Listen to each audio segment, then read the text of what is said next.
Hello, empath family. So I decided that I wanted to make this video to just kind of give y'all an update of the posts that I've been posting lately about my neighbor. I've really gotten down about this stuff, but really been able to use my tools and my skills, my coping skills that I've learned through the years to really turn things around, and I'm really happy and proud of that.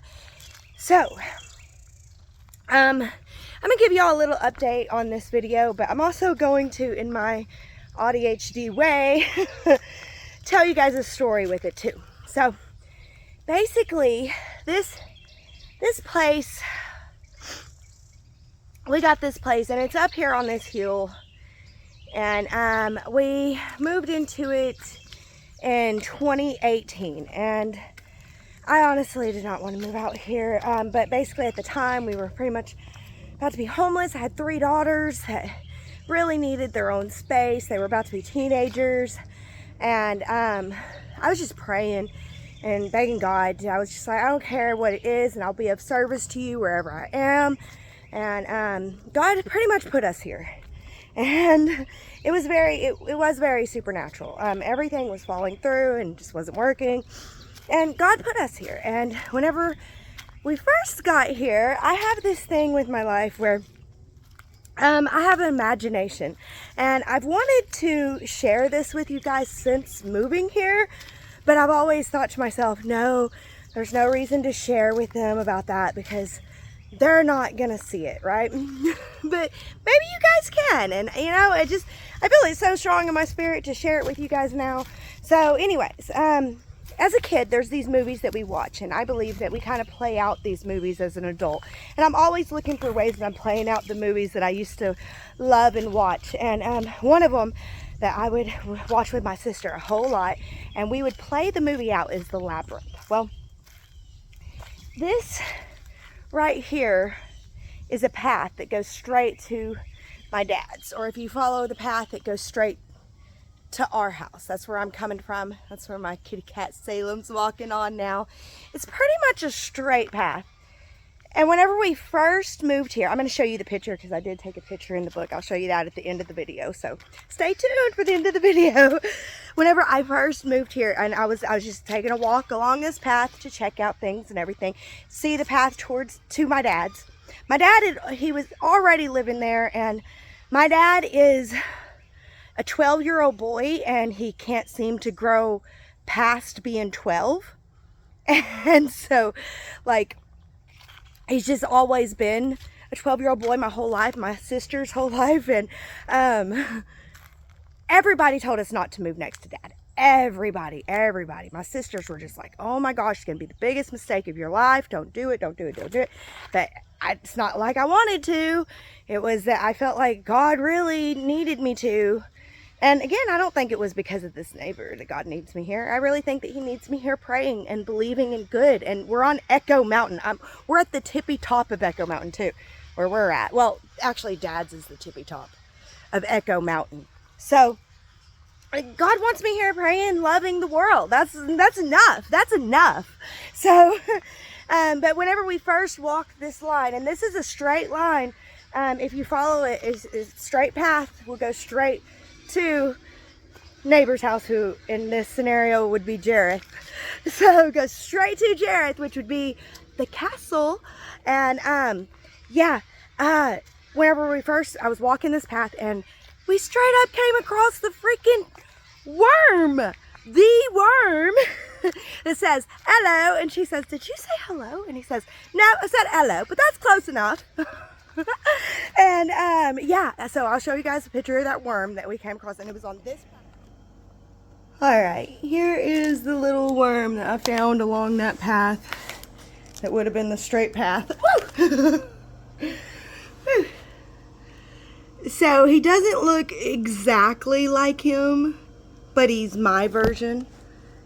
You know, like the one on Labyrinth is blue, but the one in my Labyrinth was white.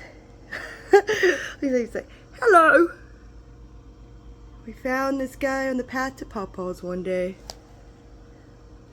We're building our pond. But yeah.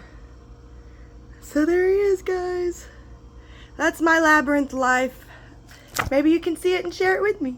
Thank you guys so much. Love you. Worm that we came across, and it was on this path. And then this is the path where she was like, I need to get to the castle, and da-da-da-da. And he's like, oh, no, come get a tea. And she's like, I ain't got time. And then she goes off the path, which I'm about to do. Go off the path into the labyrinth.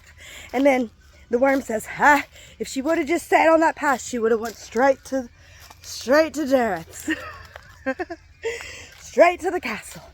But she didn't. She went off the path. So, yeah. And my birds, I see them. You can hear them over there because my husband's feeding them. My birds, they are the part of the movie where it has all the birds and stuff. The bird creatures, they take their heads off. They're crazy. So, yeah, those are my crazy birds. And then, so, all that to say, you know, and we've been here for 5 years, since 2018. And,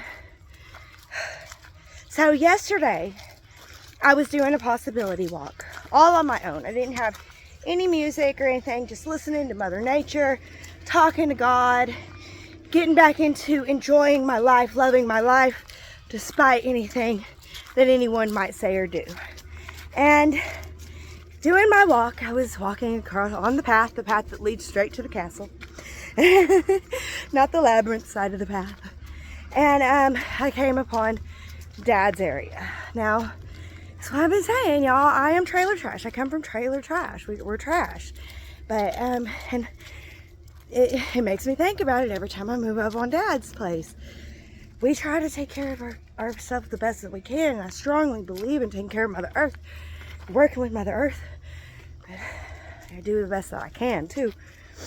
But anyway, so all this stuff, you know, and this, so I was walking, and I was just, you know, I was thinking, you know, no wonder nobody's going to sympathize with us and our side of this neighbor story, because we're trash. And it made me think at that point that, hold on, I gotta go say hi to my dad. Can you guys hear him?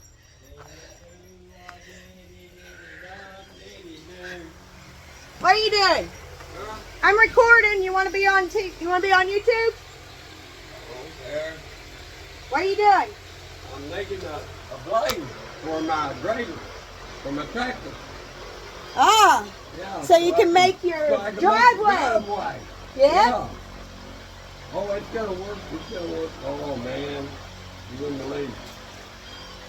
I'm gonna patent it and everything, you know.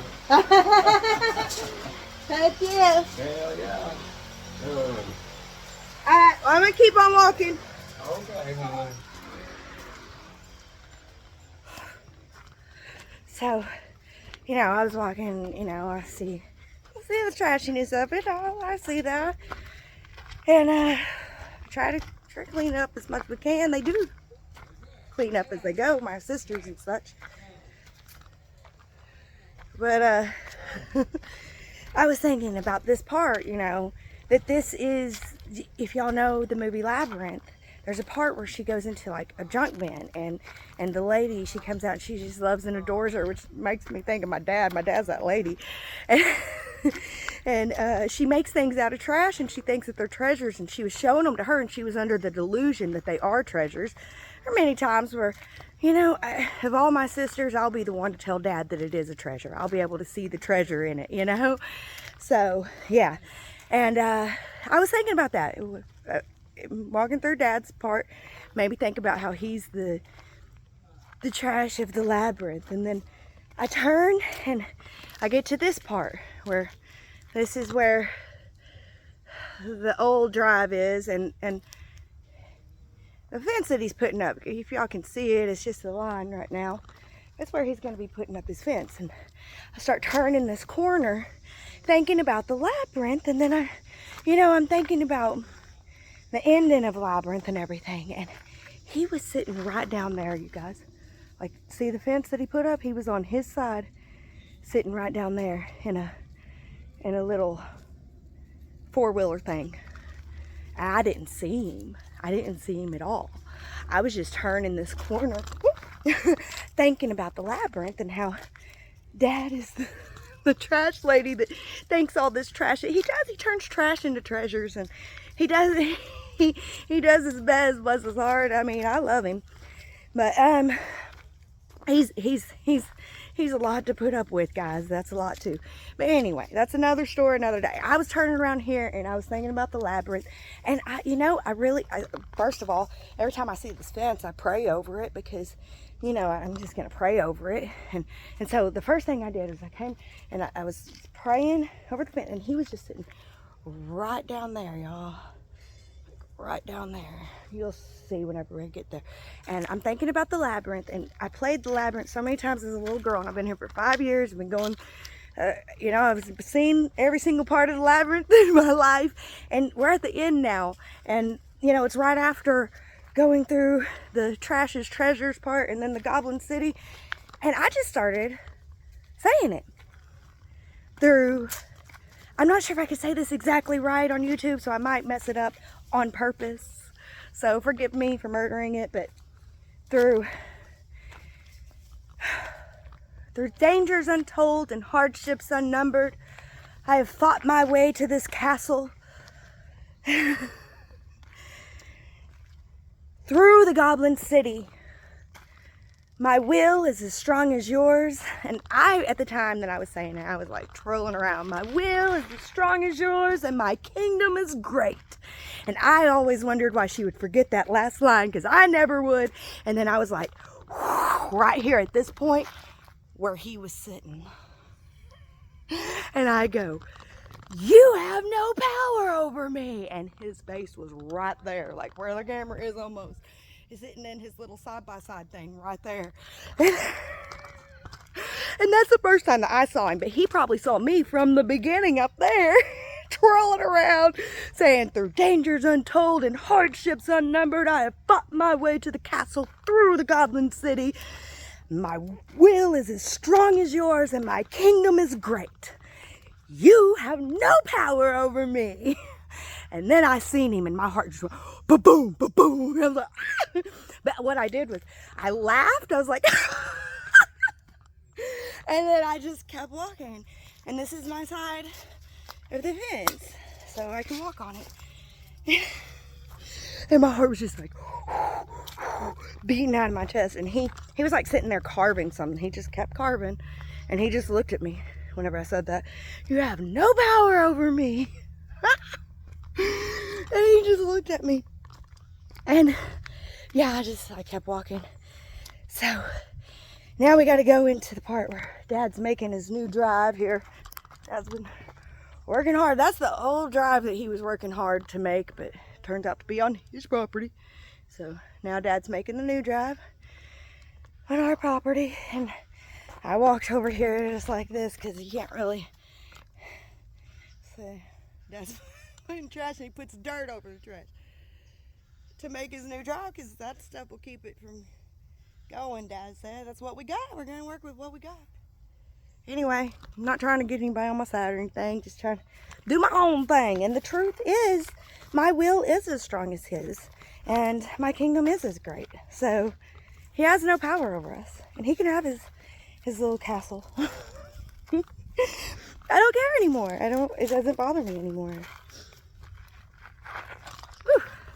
Alright, so what I do want to show you guys is, see, we got a lot of work ahead of us filling that in to get our drive. He's got it right along there. So, yeah, going back into the labyrinth.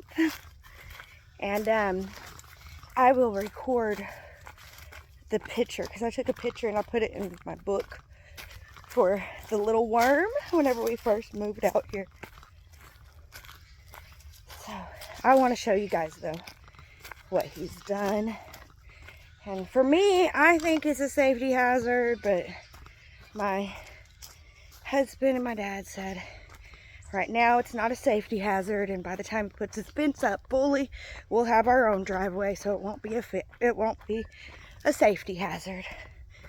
But I just want to show you guys, because one of you guys talked to me and told me that, you know, my job is to empower other neighbors. So I've been getting, or bought little, not a whole lot, but little gift baskets to take over to my neighbors and talk to them and help empower them. And every single time they're like, that was him. He's the one that put the stuff down. And we're like, yeah, he's the one that did that. They mentioned this that I'm about to show you.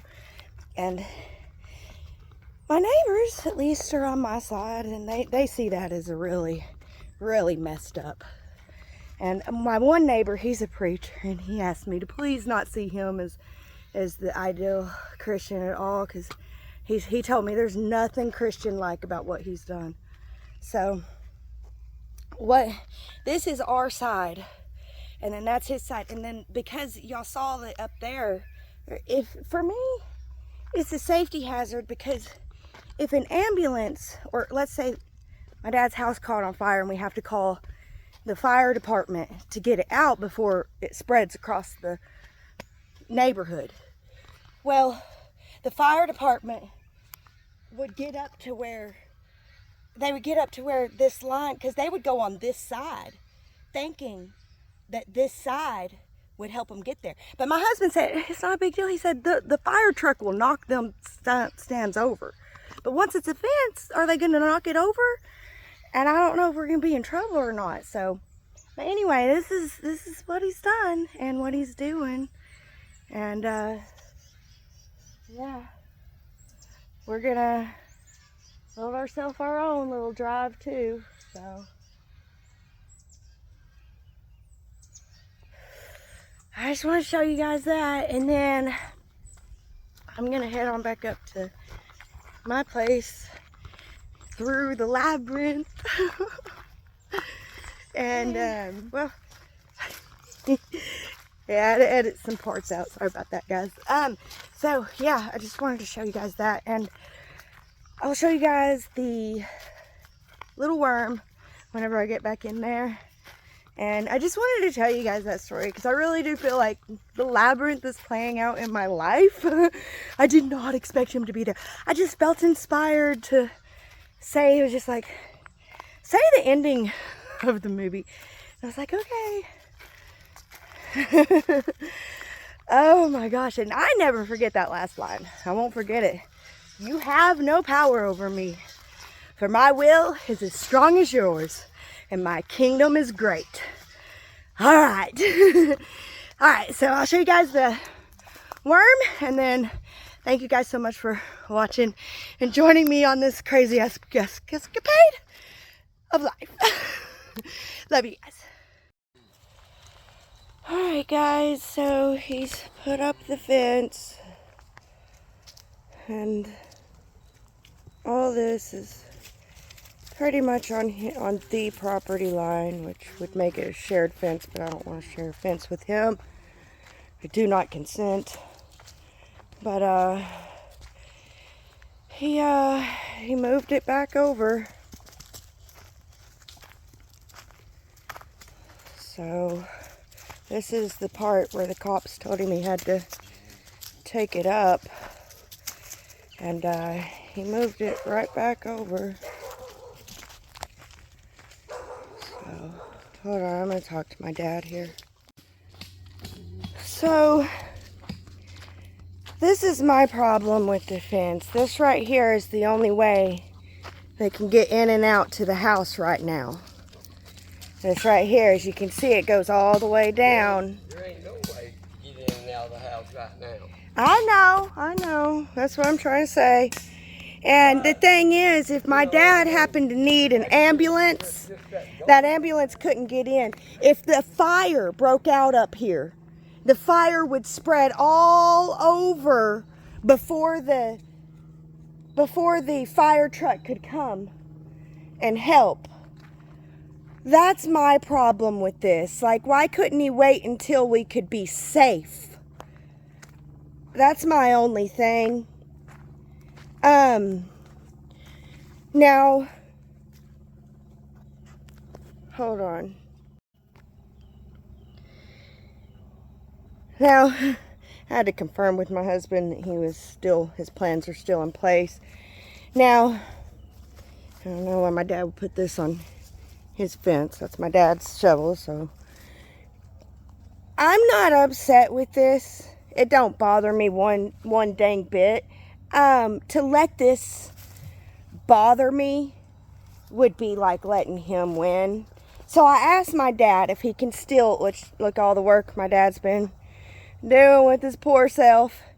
I asked my dad if he could still make his drive happen with it going over onto our property like this, and we're just gonna have to concede that he gets this part of the property. We're just gonna have to concede that. And my chihuahua's walking with me. Lou, come here. Come on, Lou. You're on the wrong side, honey. Come on. He said that he put up this fence because the people that he's gonna be building the house for over there, they have chihuahuas and they need chihuahuas to stay in. So he needed to build this fence to keep their chihuahuas safe, which is understandable.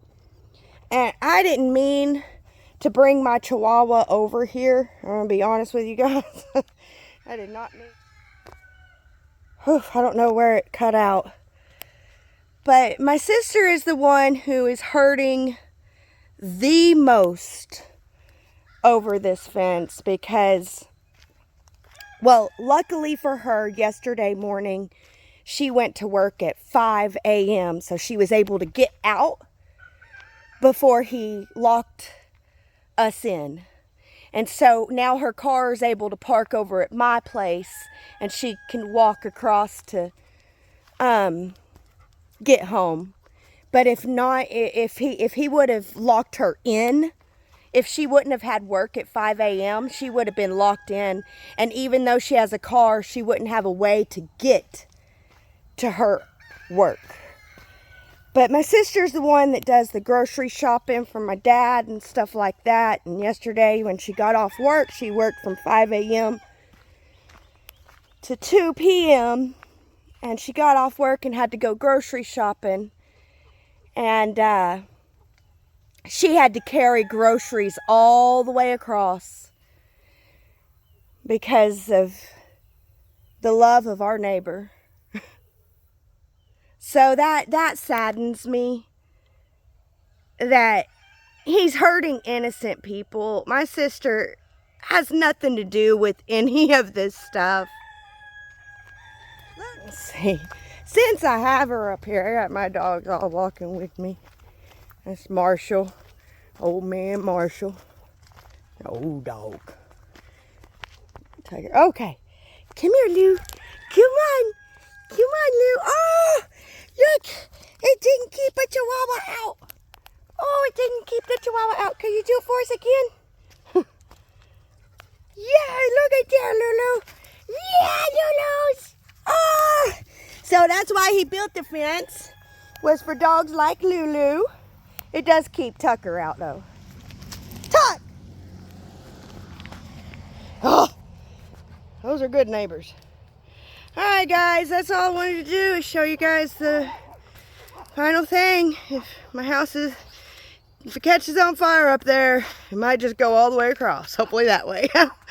Anyway, I don't think nothing's like that gonna happen. Like my dad said, I'm safe, I'll be fine. I don't think an ambulance will be needed, thank God. So, I got God on my side. I'm not worried about it. I'm glad that the lines are marked out. That part's over, so he can do whatever the clunky wants to do because that's his life, and I'm happy for him.